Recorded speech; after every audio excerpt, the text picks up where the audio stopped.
आधीच्या काळातल्या अभ्यासाच्या पद्धतीबद्दल सांगा ना काय?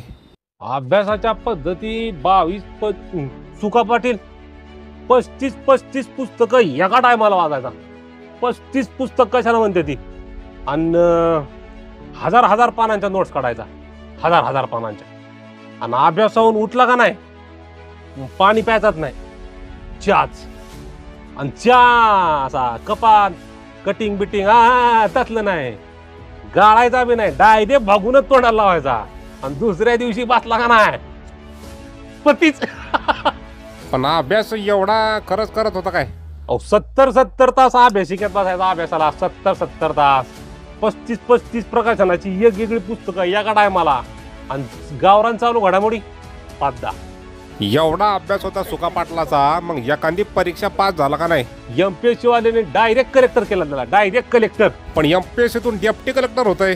सुका पाटलाचा अभ्यास केवढा मोठा राखीस. म्हणजे परीक्षा आली का नाही का 3 दिवस अभ्यासिकेत एकटा अभ्यास करायचा.